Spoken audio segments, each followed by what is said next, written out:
The 20th century, new technologies, the promise of a bright future, and a whole lot of people wanting to overthrow their governments. From 1905 to 1911, revolutions popped up like poorly planned TikTok trends, starting in Russia and then Turkey, Mexico, and China. While these uprisings made for some great drama, they were largely local affairs. But then came one revolution with global aspirations. Enter Serbia, and its mission to unite all Serbs under one roof. Spoiler alert!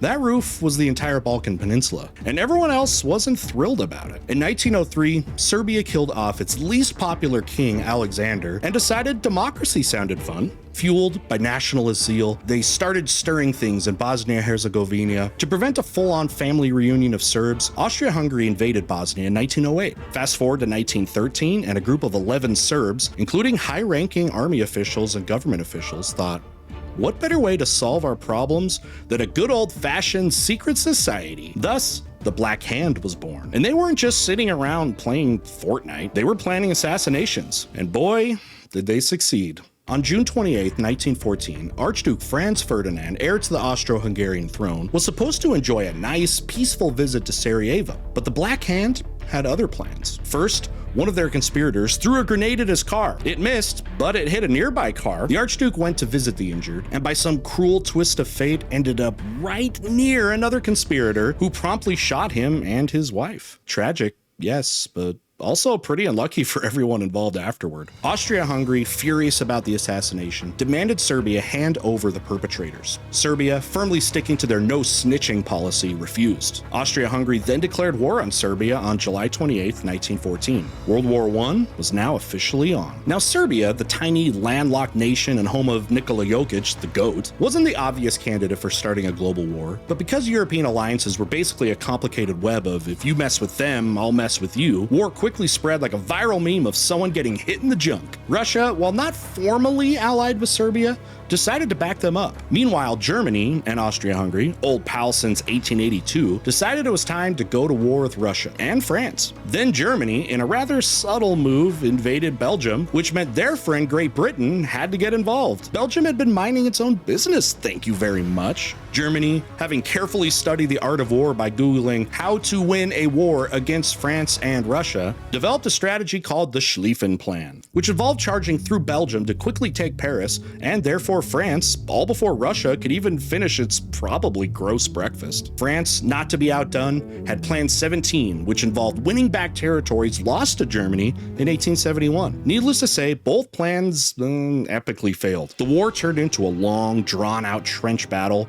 where everyone dug in and made themselves as miserable as possible for years. Trench warfare was brutal, largely because of the stalemate that the new machine guns brought. The Battle of Ypres in 1914, the first year of the war, saw 130,000 Germans and 58,000 British soldiers go down in a month of fighting. And that's not even counting the French losses, which were catastrophic. But hey, at least the soldiers got to enjoy the lovely experience of trench foot, being shelled into oblivion, and to hear the obviously made-up hookup stories that annoying soldier in your platoon, tells everybody. Things didn't improve in 1915, when the Germans thought, hey, how about using poison gas to get the enemy out of their trenches? And thus, the first effective use of chlorine gas sent thousands of French soldiers coughing and choking to their deaths. Meanwhile, in the east, Russia, still struggling with the whole army logistics thing, was getting steamrolled. In August 1914, the Russian Second Army was surrounded at Tannenberg, and the Germans captured about 90,000 Russians. The whole thing was a huge disaster for the Russians, but hey, at least it gave them plenty of time to strategize. And by strategize, I mean get absolutely crushed by the Germans. And let's not forget the global theater. While Europe was busy killing each other, the French and British took a break to invade German colonies in Africa. Meanwhile, the Ottomans, ever the opportunist, joined the Central Powers in 1914. The British, seeking to protect their interests in the Middle East, did what they do best: invade. In January 1917, the Germans made a bold move to starve out Great Britain by declaring unrestricted submarine warfare, meaning they would sink any ship approaching Britain. This strategy had some unintended consequences though, like say, angering the United States. The Germans had already angered the US by sinking the passenger ship the Lusitania in 1915, but they weren't finished. In 1917, the infamous Zimmermann telegram, where Germany tried to get Mexico to fight the US in exchange for land, was intercepted by the British. The US said, yeah, that's that's enough, and declared war on April 6, 1917. By June 1917, American troops were flooding into France, and the US Army grew from a modest 500,000